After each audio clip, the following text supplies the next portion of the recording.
De Constitución. Hasta luego.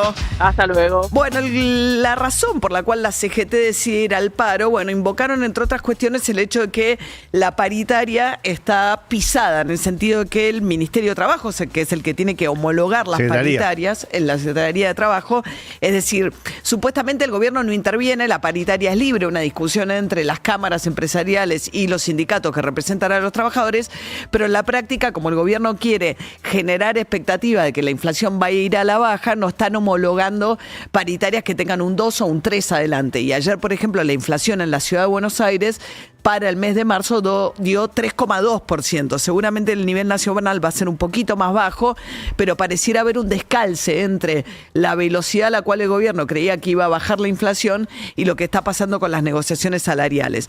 El que lo sabe todo de este tema es Luis Campos, investigador del Instituto de Estudios y Formación de la CTA Autónoma. Buen día, Luis, ¿cómo andás? Hola, ¿qué haces, María? ¿Cómo te va? Bien. Bueno, ¿cómo venimos con tema paritaria, trabajadores registrados?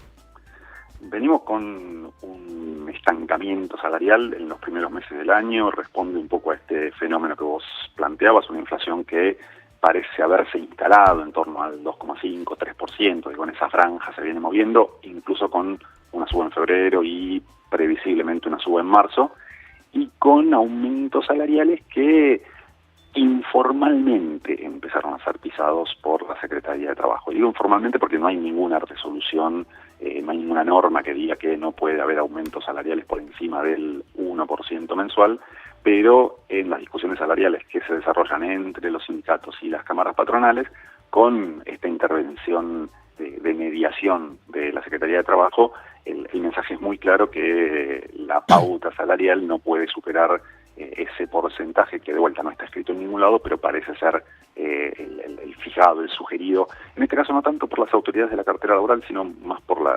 vendría del Ministerio de Economía, del área de Caputo, y ahí empieza a haber también algún tironeo. De hecho, la noticia de ayer fue que cerró la paritaria aceitera, que venía con unos meses de demora por un conflicto, por una conciliación obligatoria, y todavía no vimos el acta, pero lo que difundió la Federación Aceitera es que acordaron 20% de aumento salarial para el primer semestre del año, claramente un porcentaje que está muy por encima de esa pauta no escrita, así que habrá que ver si se homologa, si no se homologa, si las empresas lo pagan aún a pesar de no estar homologado.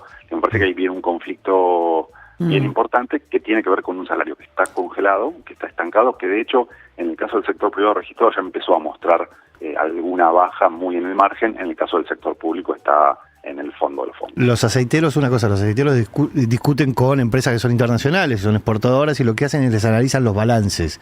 Y entonces sobre la ganancia que muestran esos exportadores negocian. Tienen un poder negociador claro, mucho más alto, ¿no? Los aceiteros que otros gremios en este caso. Pero decías, Luis, a ver, si uno ve lo que pasa desde el gobierno de Milei, el sector público, la última vez que charlamos, había perdido un 20%, ¿no? Contra la inflación en promedio.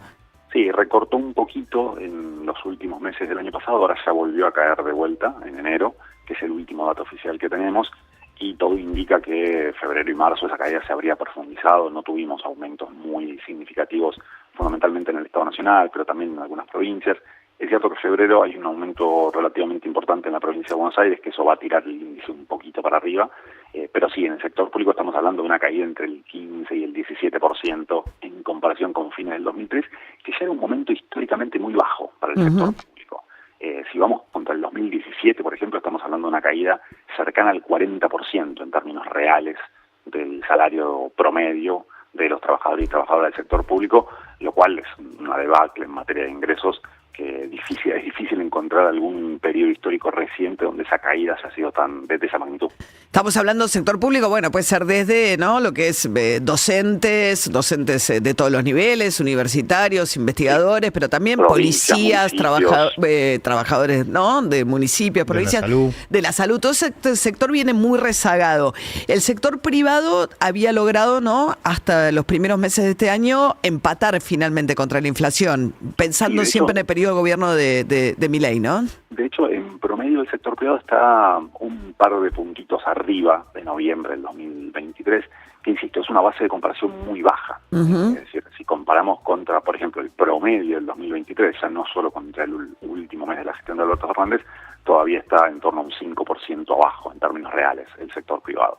Pero como te decía, ya en diciembre y enero empezó a mostrar que esa curva de recuperación que se había registrado fundamentalmente en el segundo semestre del 2024 empezó a moverse en la dirección opuesta, y si efectivamente vamos a un escenario de paritarias con aumentos mensuales en torno al 1% y una inflación en torno al 2,5%, al 3%, claramente el salario real va a seguir creciendo. Y los informales, ¿no? Venimos hablando, o sea, el sector, estamos hablando con Luis Campos, que es un gran observador de la evolución de las paritarias y de los salarios. El sector público, digamos, está planchado, muy golpeado. El sector privado venía acompañando hasta por lo menos fines del año pasado.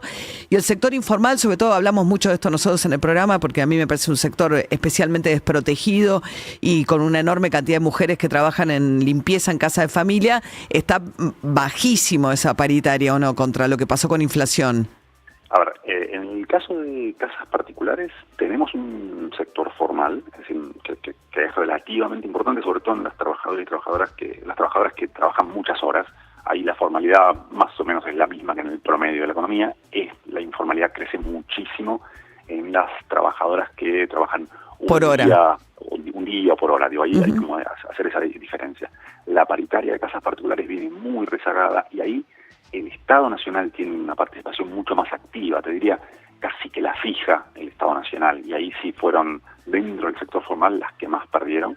Y dentro del sector informal, no tenemos datos oficiales, porque ahí la información que publica el INDEC viene con un rezago de 5 o 6 meses, con lo cual lo que estamos viendo ahora es lo que pasó hace 5 o 6 meses, pero en términos de nivel sí, estamos hablando de un sector que tiene ingresos mucho más rezagados, no solo casas particulares, vendedores en la vía pública, trabajadores por cuenta propia, todos los sectores que hacen changas, y es un sector que representa, entre cuentapropismo y asalariados no registrados, la mitad de los puestos de trabajo totales del país. Así que es un sector mucho más rezagado, que paradójicamente, cuando el gobierno habla de la casta sindical, vos recién citabas el mensaje que está en las estaciones de tren, y dice no se preocupan por los informales. Bueno, el gobierno tampoco se preocupa por los informales.